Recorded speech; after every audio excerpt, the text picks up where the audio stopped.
Graça e paz, irmãos.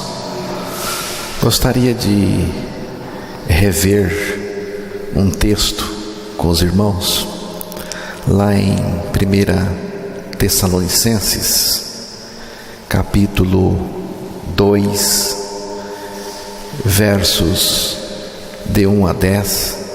Vamos ouvir a leitura da palavra de Deus e que Deus, por meio da sua palavra, fale ao nosso coração.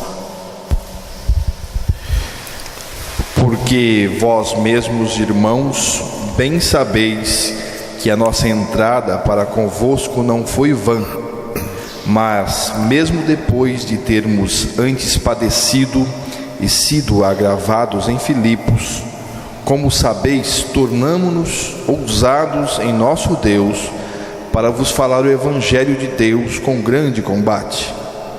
Porque a nossa exortação não foi com engano, nem com imundícia, nem com fraudulência, mas como fomos aprovados de Deus para que o Evangelho nos fosse confiado, assim falamos, não como para agradar aos homens, mas a Deus que prova os nossos corações.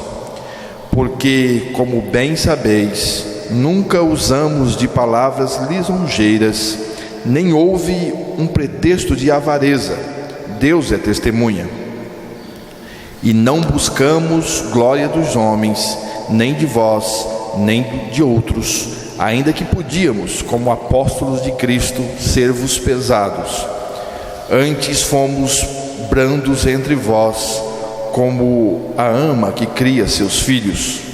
Assim nós, sendo-vos tão afeiçoados, de boa vontade, quiséramos comunicar-vos não somente o Evangelho de Deus, mas ainda as nossas próprias almas, porquanto nos éreis muitos queridos. Porque bem vos lembrais, irmãos, do nosso trabalho e fadiga, pois trabalhando noite e dia, para não sermos pesados a nenhum de vós, vos pregamos o Evangelho de Deus. Vós e Deus sois testemunhas de quão santa e justa e irrepreensivelmente nos ouvemos para convosco os que crestes.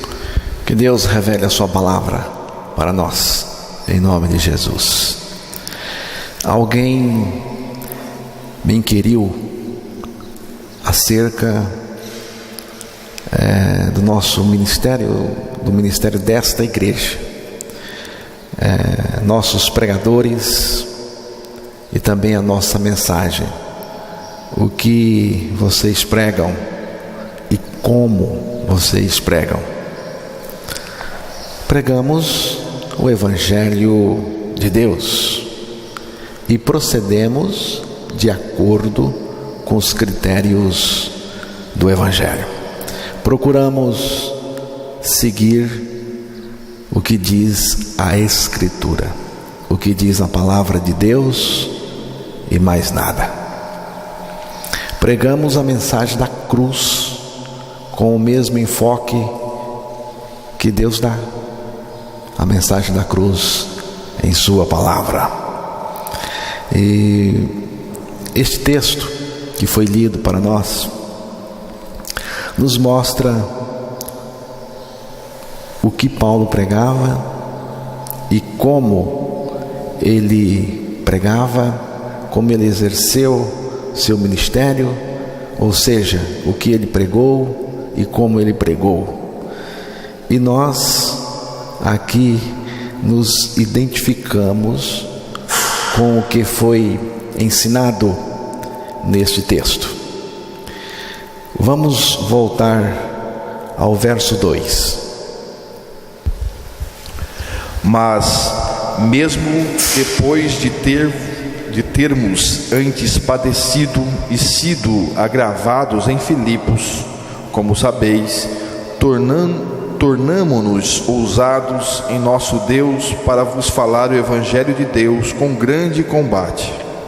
Paulo diz aqui, mesmo depois de termos antes padecido e sido agravados, ultrajados em Filipos, Como sabeis, tornamo-nos ousados em nosso Deus, veja aqui, para vos falar o Evangelho de Deus com grande combate em meio a muita luta.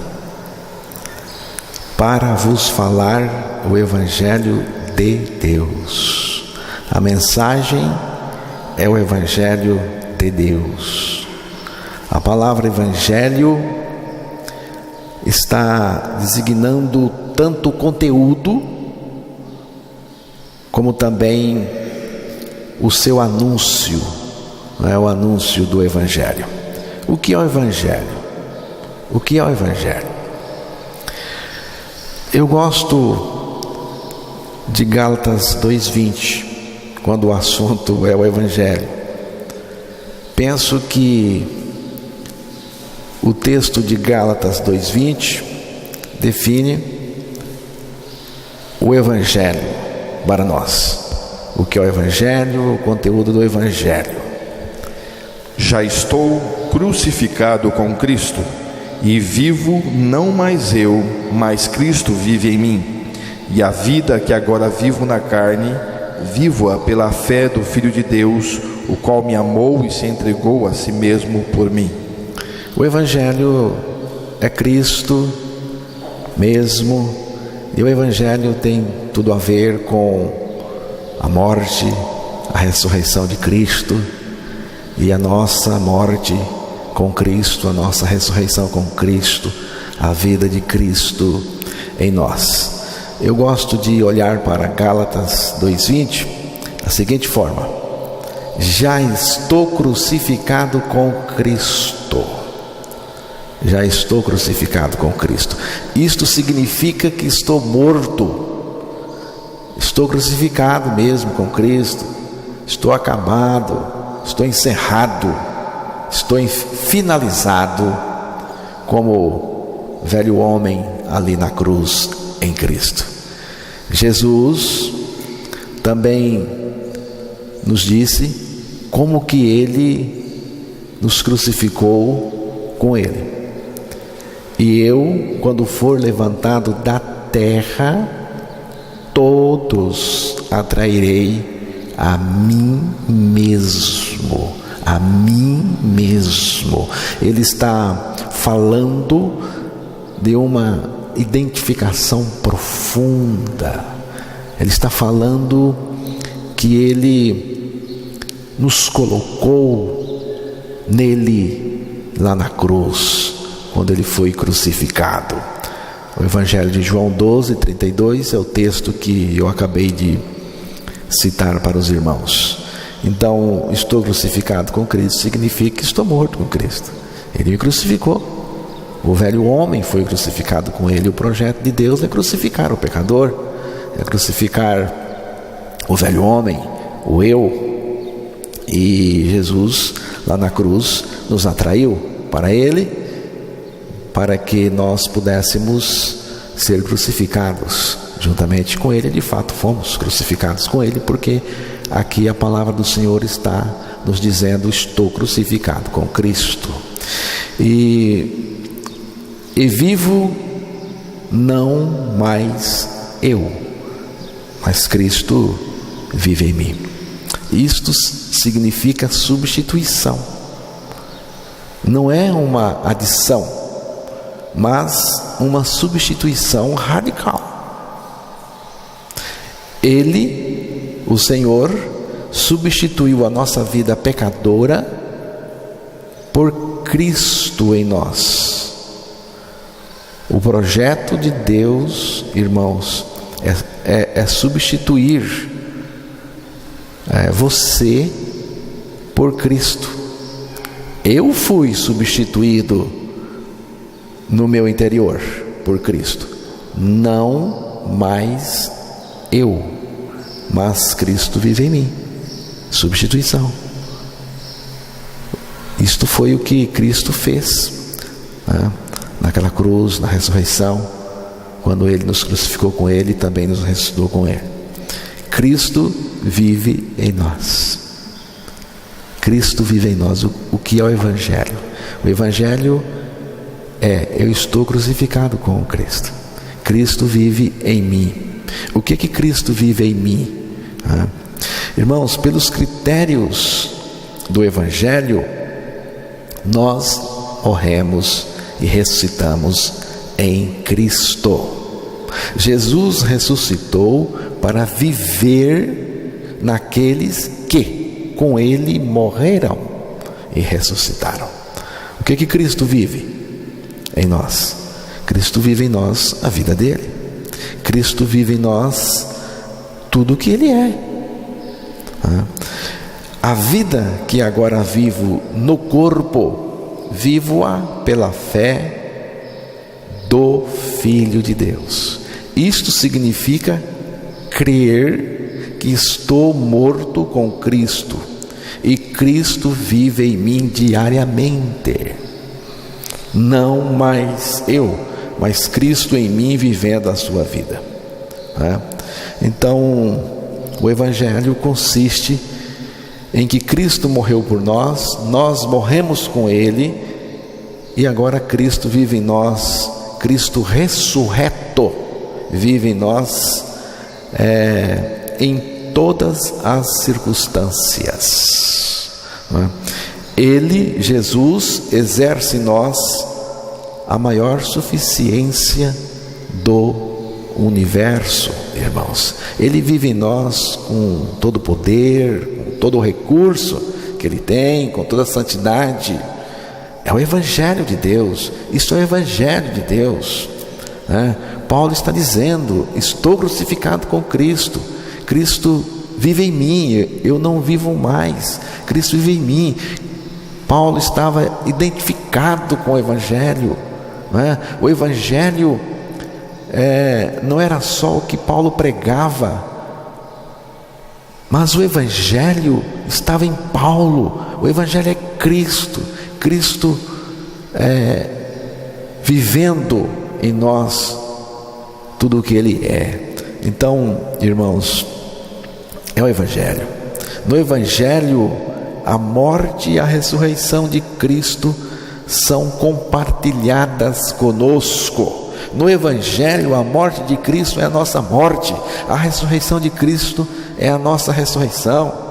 No Evangelho, estamos identificados com Cristo, nós nele, Ele em nós.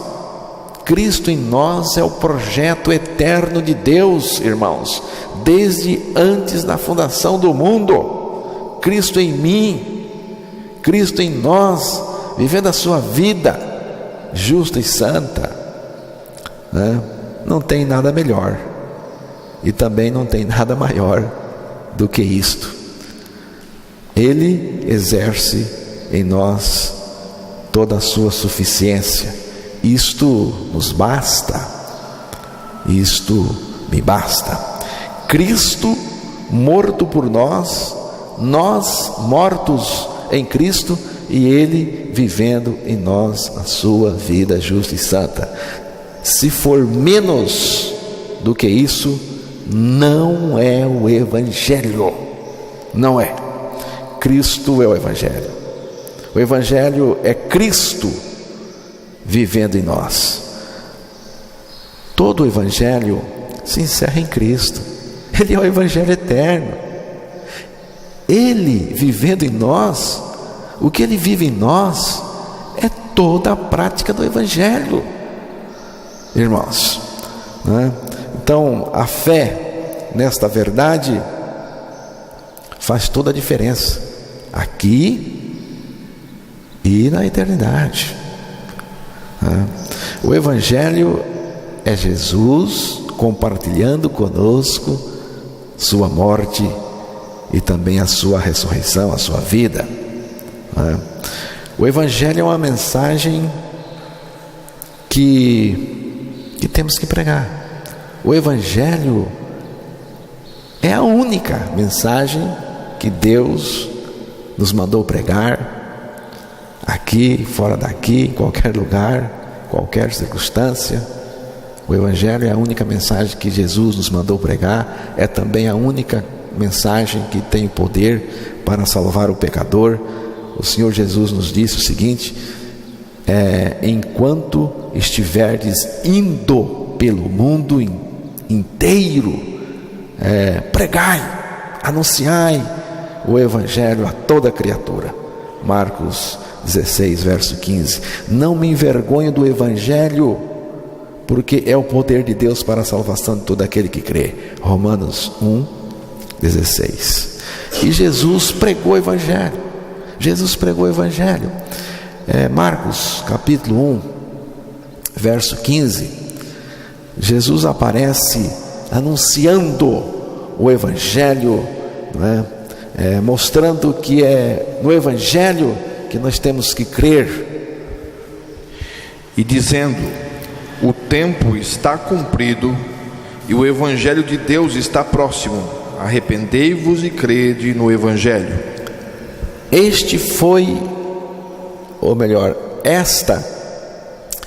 Esta foi a mensagem, a grande mensagem de Jesus. Arrependei-vos e crede no Evangelho.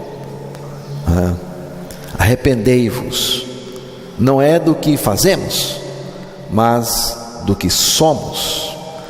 Não é arrependimento de pecados, irmãos, mas do que somos.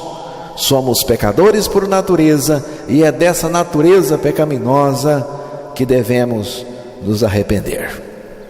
Mas nós não temos condições de nos arrepender de nós mesmos, dessa natureza pecaminosa que nascemos com ela. Podemos nos arrepender do que fazemos, mas não do que somos. É por isso que vem da parte de Deus uma graça maravilhosa, a graça do arrependimento. Atos 11, verso 18. E ouvindo estas coisas, apaziguaram-se e glorificaram a Deus, dizendo: na verdade, até os gentios deu Deus o arrependimento para a vida. Deu Deus o arrependimento para a vida. Você vê? Deu. É graça. Arrependimento para a vida significa: morri com Cristo na cruz, com Ele também ressuscitei e ganhei a sua vida, porque é arrependimento para a vida. Morrer e ressuscitar com Cristo é o Evangelho. Por isso Jesus pregou: arrependei-vos e crede no Evangelho. Deus opera o arrependimento em nós para que nós possamos, irmãos, nos arrepender de nós mesmos, aceitando a nossa morte com Cristo na cruz. E o resultado é a vida de Cristo em nós. Isto é o Evangelho. Quando você aceitar a sua integração no sacrifício de Cristo, você já se arrependeu e terá também sua vida pecadora substituída pela vida de Cristo. É o Evangelho. Então vamos voltar lá para 1 Tessalonicenses capítulo 2 e o verso 2 novamente. Mas mesmo depois de termos antes padecido e sido agravados em Filipos, como sabeis, tornamo-nos ousados em nosso Deus para vos falar o Evangelho de Deus com grande combate. O que pregamos aqui? Pregamos o que Deus mandou pregar. Pregamos o Evangelho. O Evangelho é Cristo. É Cristo crucificado, ressurreto, nós nele e ele em nós. Mas apesar de maltratados, tivemos ousada confiança em nosso Deus para vos anunciar o Evangelho de Deus em meio a muita luta. Irmãos, Os inimigos do Evangelho são muitos, e os inimigos do Evangelho também são nossos inimigos, inimigos dos pregadores do Evangelho de Deus.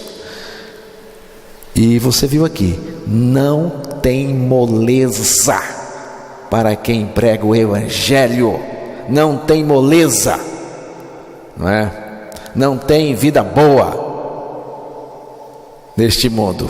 A vida boa é a vida de Cristo em nós, não é? Mas tem perseguição, tem sofrimento, tem muita luta, não é? Não tem moleza. Eles sofreram violência física, moral, também foram maltratados, ultrajados por causa do Evangelho.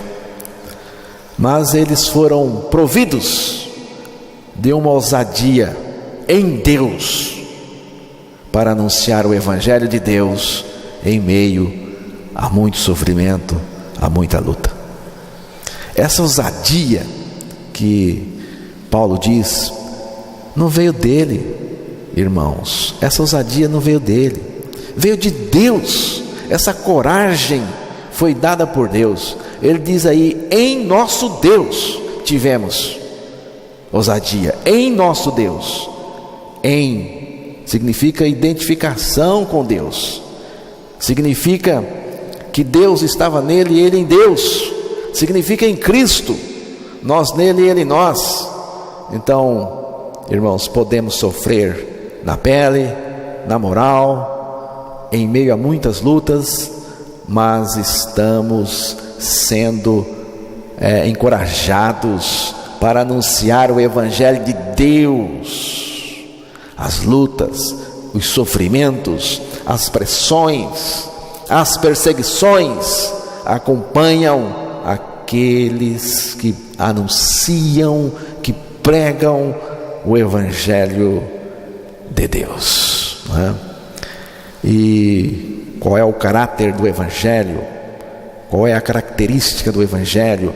Como Paulo pregava o Evangelho de Deus. Verso 3: porque a nossa exortação não foi com engano, nem com imundícia, nem com fraudulência. Porque a nossa exortação não foi com engano, nem com imundícia, nem com fraudulência. A nossa exortação quer dizer o nosso anúncio, a nossa pregação, a pregação do Evangelho, a nossa exortação, o nosso Evangelho que anunciamos. Ele tem aqui o seguinte, ele diz, não com engano. O Evangelho não é com engano. A mensagem do Evangelho não procede do engano. A mensagem do Evangelho não tem o intuito de enganar ninguém, irmãos. O Evangelho não é enganoso. O Evangelho não é enganoso. Não tem intenção de enganar ninguém. O Evangelho liberta do engano. Pelo contrário, ele não é enganoso, mas nos liberta do engano, começando pelo engano do pecado, o pior de todos. Hebreus capítulo 3, verso 13: antes exortai-vos uns aos outros todos os dias, durante o tempo que se chama hoje, para que nenhum de vós se endureça pelo engano do pecado. Você vê, o engano do pecado endurece o coração da pessoa a cada instante. Há pecado que traz uma falsa felicidade, mas é engano, engano terrível. E o pior ainda, irmãos, é que você vai encontrar defensores do pecado que lhe apoiarão para o seu maior endurecimento ainda. Eles dizem: não tem jeito não tem jeito de se livrar do pecado neste mundo, é assim mesmo, né? Mas eu quero dizer o seguinte: não é assim mesmo, e tem jeito sim de se livrar do pecado. Nós que morremos para o pecado, como viveremos ainda nele? É o anúncio do Evangelho. Aqui está o maior milagre do Evangelho, né? O Evangelho nos livra do engano do pecado, e o Evangelho nos livra do evangelho enganoso, do evangelho falso, e o Evangelho de Deus nos livra também dos falsos pregadores do Evangelho, que são muitos, espalhados por aí, enganando as pessoas. Diz também que o Evangelho, a pregação, a exortação, não foi com imundícia ou com impureza. O Evangelho é santo, irmãos. O Evangelho é santo e produz santidade no interior daqueles que creem nele. Ele nos salva da imundícia e não em imundícia. Ele nos salva do pecado e não em pecado. O Evangelho remove de nós toda a imundícia, toda a impureza, toda a sujeira, toda a contaminação, todo o pecado e toda iniquidade. É falso considerar-se salvo na prática do pecado. Ele salva do pecado, Portanto, se você vive no pecado, você não creu no Evangelho, você não conhece o Evangelho, você está perdido. Diz também que não é com fraudulência. O Evangelho não é falso, o Evangelho não é uma fraude religiosa, não é um esquema. O Evangelho não se baseia em fraude, não usa de artifícios para atrair pessoas, irmãos. O mundo daqueles dias de Paulo, estava saturado de trapaceiros, embusteiros, que usavam de muita astúcia com o fim de impressionar os seus ouvintes e também enganá-los.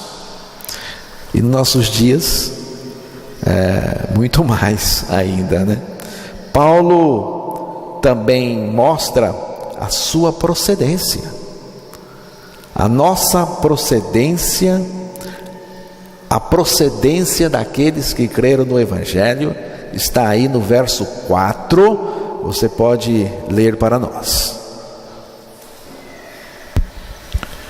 Mas como fomos aprovados de Deus para que o Evangelho nos fosse confiado, assim falamos, não como agradar aos homens, mas a Deus que prova os nossos corações. Mas como fomos aprovados de Deus para que o Evangelho nos fosse confiado, assim falamos, não como para agradar aos homens, mas a Deus que prova os nossos corações. Somos de Deus, aprovados por Ele, O Evangelho é aprovado por Deus, é de Deus, e aqueles que pregam o Evangelho verdadeiro, aquele que creu é aprovado por Deus, para pregar o Evangelho, aprovado por Deus a ponto de Deus nos confiar o Evangelho, irmãos.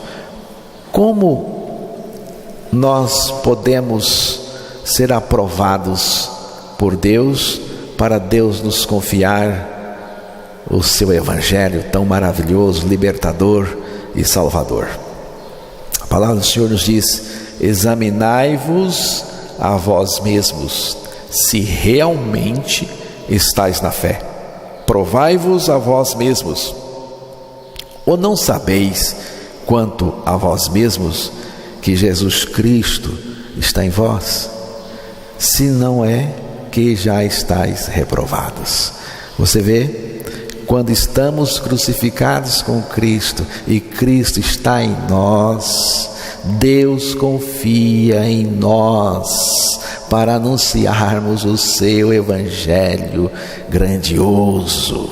Vivemos sob a aprovação de Deus, e porque somos aprovados por Deus, Ele nos confia o seu evangelho, e nós pregamos não para agradar homens, mas pregamos aquilo que agrada a Deus, e fomos aprovados para pregar aquilo que agrada a Deus, o evangelho de Deus, irmãos. Falamos não como para agradar aos homens, mas a Deus que prova os nossos corações.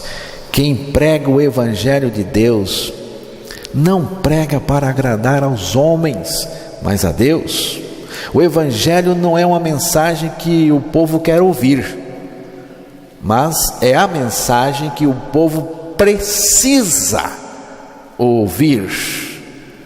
Irmãos, a mensagem do evangelho não é para levantar a autoestima de pecadores.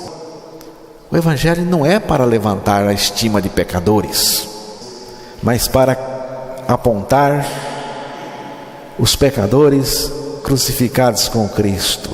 O evangelho não tem como objetivo divertir pecadores nos bancos das igrejas, mas salvá-los pela regeneração desses pecadores. Irmãos, o evangelho não põe panos quentes, mas é uma sentença de morte para o pecador. A pregação do evangelho não é popular, mas é essencial para a salvação da pessoa. Verso 5.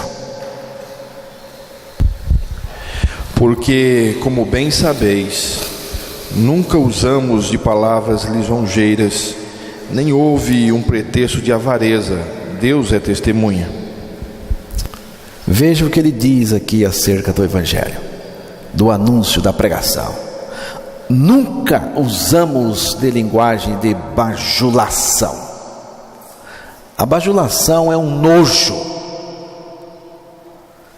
Essa linguagem de adular, bajular, é um nojo, irmãos.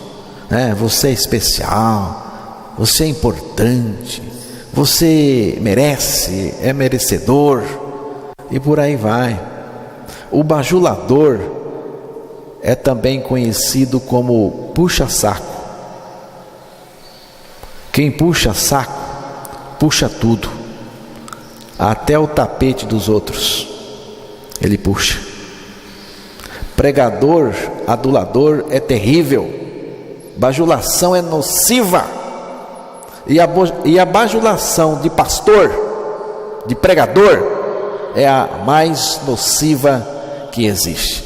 O bajulador tem uma língua cheia de veneno e um coração cheio de engano, para enganar.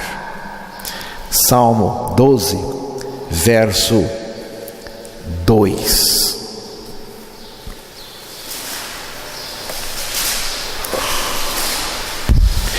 Cada um fala com falsidade ao seu próximo, falam com lábios lisonjeiros e coração dobrado. Cada um fala com falsidade ao seu próximo, falam com lábios lisonjeiros e coração dobrado. Você sabe o que significa coração dobrado? Significa segundas intenções, tá? A bajulação é uma propaganda falsa. E propaganda falsa não é coisa do Evangelho, né, de Deus. Diz aí: nem de intuitos gananciosos. O pregador do Evangelho não tem intuitos gananciosos, artimanhas gananciosas. Irmãos, o apóstolo Paulo está dizendo aqui, ele estava dizendo o seguinte: eu não vim tirar algo de vocês, eu vim trazer. Porque no Evangelho é assim, irmãos. Ele não veio tirar algo, mas veio trazer algo. Ele não veio buscar algo, mas trazer. O Evangelho não visa o bolso das pessoas, não é? Mas suas almas. O Evangelho não tem objetivo de arrancar dinheiro das pessoas, mas arrancar o pecado de seus corações e suas almas do inferno. Quando alguém está pedindo dinheiro, pedindo muito dinheiro, e pede, tome cuidado. E ele diz aqui: Deus disto é testemunha. Deus é literalmente o sabe tudo, né? Deus sabe tudo. Por isso, sorria, porque Deus está te filmando. Não adianta querer esconder nada de Deus, porque Deus sabe tudo de você.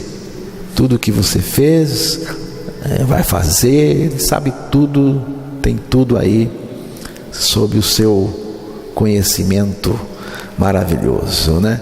E aqui Paulo diz algo tremendo. Ele diz assim: olha, Deus é testemunha do que eu estou dizendo aqui.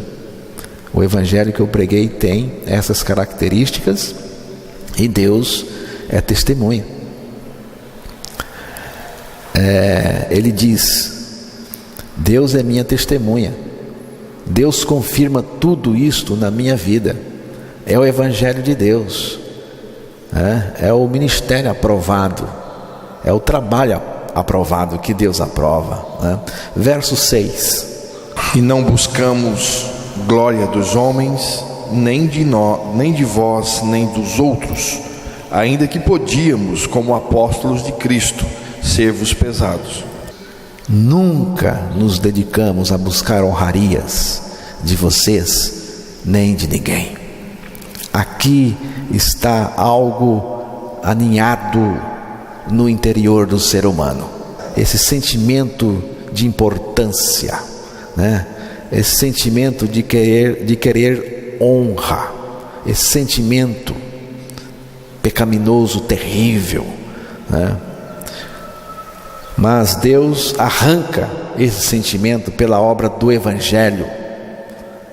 E esse sentimento é um impedimento para crer e também para anunciar o Evangelho verdadeiro, o Evangelho de Deus. João 5, Evangelho de João 5, verso 44, Jesus diz exatamente isso. Como podeis vós crer, recebendo honra uns dos outros e não buscando a honra que vem só de Deus? Como podeis vós crer, recebendo honra uns dos outros? O pecador é doente por honrarias, né? O que é essa honraria que Jesus falou e que o pregador do Evangelho não está atrás? É o sentimento de ser honrado, reconhecido, apreciado, valorizado, escolhido, né, preferido, aprovado pelos homens. É o sentimento de ser preferencial, né, especial. Mas a cruz de Cristo acaba com tudo isto, irmãos, né? Verso 8: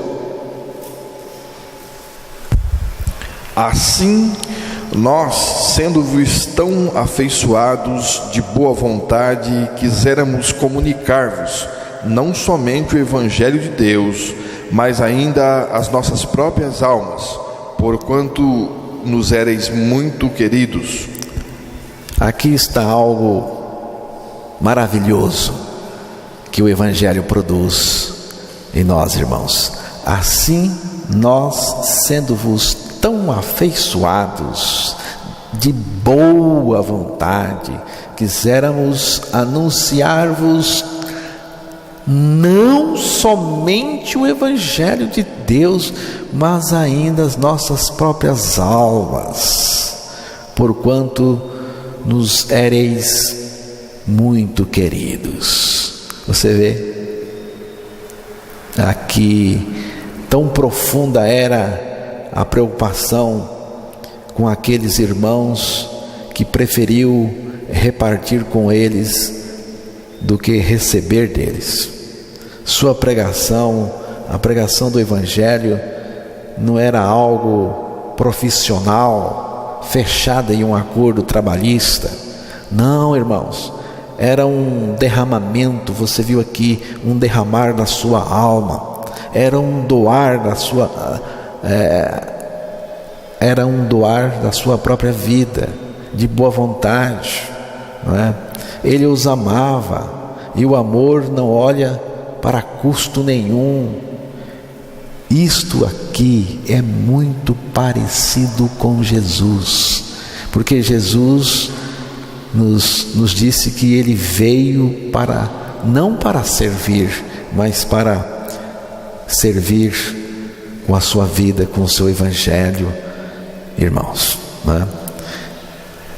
É o espírito do Evangelho. O espírito do Evangelho é este. Verso 9: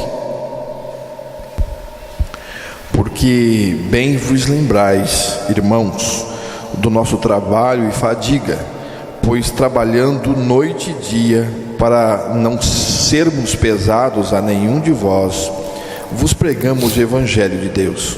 Você vê? Porque bem vos lembrais, irmãos, o nosso trabalho e fadiga. Ele está falando do Evangelho. Pois trabalhando noite e dia,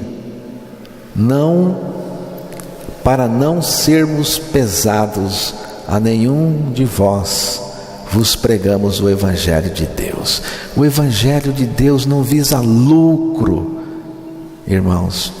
Embora seja verdade que o pregador do Evangelho possa viver de doações daqueles que creram no Evangelho, mas isso não impede de trabalhar para não ser pesado a ninguém. O pregador do Evangelho não fica na mão de ninguém, porque ele está na mão de Deus, irmãos. Verso 10: Vós e Deus sois testemunhas de quão santa e justa e irrepreensivelmente nos ouvemos para convosco o que crestes. Aqui ele destaca a maneira como ele procedeu, maneira santa. Ele disse: santa, isto é, separada do pecado, justa, reta, retidão e irrepreensivelmente. Ele era separado do pecado, reto em seu caráter e irrepreensível perante Deus e os homens. Aqui, irmãos, é Cristo vivendo nele. Só Cristo vivendo nele e vivendo em nós pode produzir essa maneira santa, essa maneira justa, essa maneira irrepreensível. Cristo vivendo em nós. Ele pregava aquele que vivia nele, e a vida que Cristo vivia nele era a sua maior pregação. O Evangelho que ele pregava era o Evangelho que vivia nele, Cristo. Pela graça de Deus, é o que procuramos seguir aqui. Amém, irmãos?